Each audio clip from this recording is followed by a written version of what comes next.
একদিন তুমি শেষবারের মতো সূর্যোদয় দেখবে। শেষবার তুমি তোমার পছন্দের জিনিস খাবে। শেষবার তুমি কারোর সাথে কথা বলবে, কিন্তু তুমি বুঝতে পারবে না যে এটা তোমার জীবনের শেষ দিন। ফের এমন একদিন আসবে যেদিন কেউ তোমার নাম ধরে শেষবারের জন্য ডাকবে।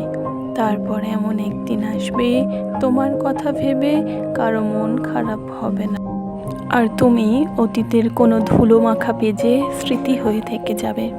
তাহলে কেন এত ভয়, কেন এত ভাবো যে লোক কি করবে? কেন তুমি তোমার সারাটা জীবন অপরকে খুশি করার পিছনে শেষ করছো? তুমি এই পৃথিবীতে শুধুমাত্র এর জন্য আসোনি যে লোক তোমার কাজ নিয়ে বাহবা দেয় বা তোমার কাজ নিয়ে সমালোচনা করে। ভিডিওটি শেষ পর্যন্ত দেখার জন্য ধন্যবাদ।